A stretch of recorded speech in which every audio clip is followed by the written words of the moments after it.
Bacaan dari surat pertama Rasul Paulus kepada jemaat di Korintus, bab 12, ayat 12 sampai ayat 14, dilanjutkan dengan ayat 27 sampai ayat 31a.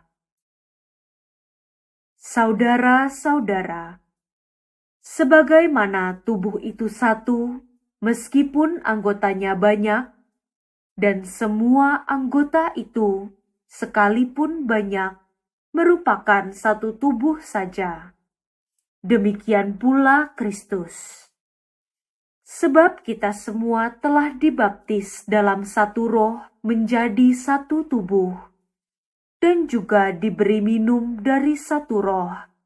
Entah kita orang Yahudi, entah bukan Yahudi, entah budak, entah orang merdeka.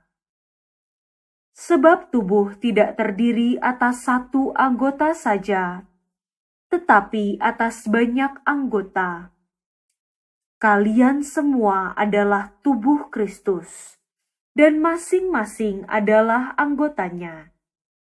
Dan Allah telah menentukan beberapa orang di dalam jemaat. Pertama, sebagai rasul.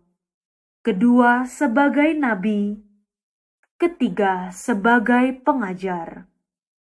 Selanjutnya, Ia menentukan mereka yang mendapat karunia untuk mengadakan mukjizat, untuk menyembuhkan, untuk melayani, untuk memimpin, dan untuk berbicara dalam bahasa roh. Adakah mereka semua rasul, atau nabi, atau pengajar? Adakah semua mendapat karunia untuk mengadakan mukjizat, atau untuk menyembuhkan, atau untuk berbicara dalam bahasa roh, atau untuk menafsirkan bahasa roh? Maka berusahalah untuk memperoleh karunia-karunia yang utama. Demikianlah sabda Tuhan.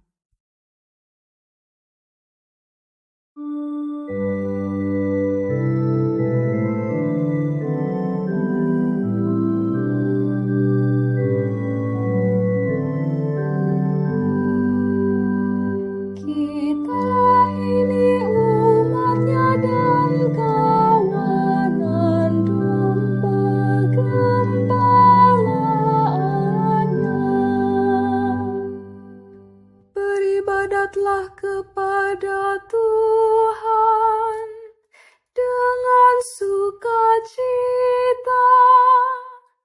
Datanglah ke hadapan-Nya dengan sorak-sorai. Kita ini umat-Nya dan kawanan domba gembalaannya. Ketahuilah bahwa Tuhanlah Allah. Dialah yang menjadikan kita, dan punya Dialah kita. Kita ini umat-Nya dan kawanan domba gembalaannya. Kita ini umat-Nya dan kawanan domba gembalaannya. Masuklah melalui pintu gerbang-Nya dengan nyanyian syukur. Masuklah ke pelataran-Nya dengan puji-pujian. Bersyukurlah kepada-Nya dan pujilah nama-Nya. Kita ini umat-Nya dan kawanan domba gembalaannya. Sebab Tuhan itu baik,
Inilah Injil suci menurut Lukas, bab 7, ayat 11 sampai ayat 17.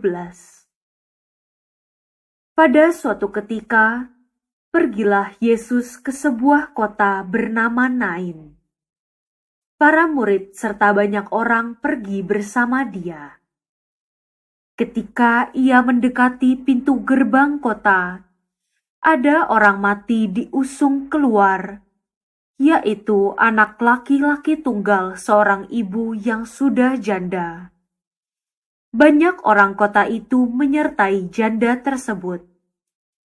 Melihat janda itu, tergeraklah hati Tuhan oleh belas kasih. Lalu Tuhan berkata kepadanya, "Jangan menangis." Dihampirinya usungan jenazah itu dan disentuhnya. Maka para pengusung berhenti.